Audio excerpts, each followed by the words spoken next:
body they back at me, she will let. Open up, make I see one day. Yeah, my love one city. If you make a bad man sing,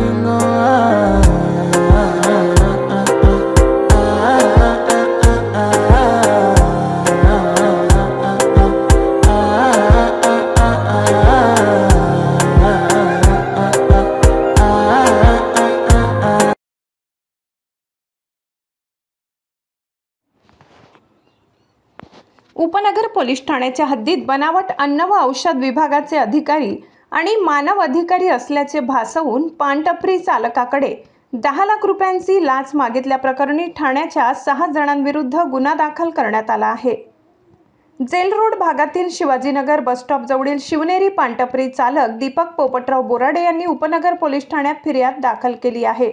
पोलिसांकडून मिळालेल्या अधिक माहितीनुसार 22 जून रोजी सकाळी 11:30 MH46 CU 8706 क्रमांकाच्या Ertiga गाडीतून 3 पुरुष आणि 3 महिला बोराडे यांच्या पानटपरीवर आले। त्यांनी स्वतःला फूड अँड ड्रग्ज विभागाचे अधिकारी आणि मानव अधिकारी असल्याचे सांगून पानटपरीत गुटखा विक्री करत होते। पानटपरीची तपासणी करणार असल्याचे सांगितले। तपासणी दरम्यान त्यांनी बनावट ओळखपत्र दाखविले। त्यानंतर कारवाई थांबवण्यासाठी सुरुवातीला 10 लाख रुपये आणि नंतर तडजोडीसाठी 5 लाख रुपयांची लाच मागितल्याचा आरोप फिर्यादीत करण्यात आलाय। फिर्यादीने पैसे नसल्याचे सांगितल्यावर आरोपींनी थोडा वेळ मागून घेतला। यावेळी दीपक बोराडे यांनी स्थानिक ओळखीचे पत्रकार संदीप नवसे यांना फोन करून सदर घटनेची सविस्तर माहिती दिली। पत्रकार संदीप नवसे यांनी तात्काळ घटनास्थळी पोहोचून त्यांनी चौकशी केली। त्यांची ओळखपत्रे मागितले असता प्रथम त्यांनी उडवाउडवीची उत्तरे दिली। नवसे यांना संशय आल्याने त्यांनी उपनगर पोलिसांशी संपर्क साधून माहिती दिली।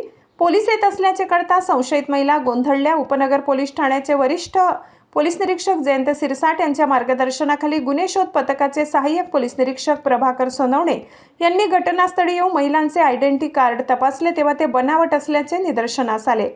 सुनील गजानन मालुसरे, शरद रामचंद्र गायकर, शरद भगवान पाटील, गौरी महेश बर्डे, सरिता संजय मोरे आणि सरला शरद गायकर हे सर्व राहणार ठाणे या 6 जणांविरुद्ध उपनगर पोलीस ठाण्यात गुन्हा दाखल करण्यात आला असून 6 आरोपी पोलिसांच्या ताब्यात आहेत।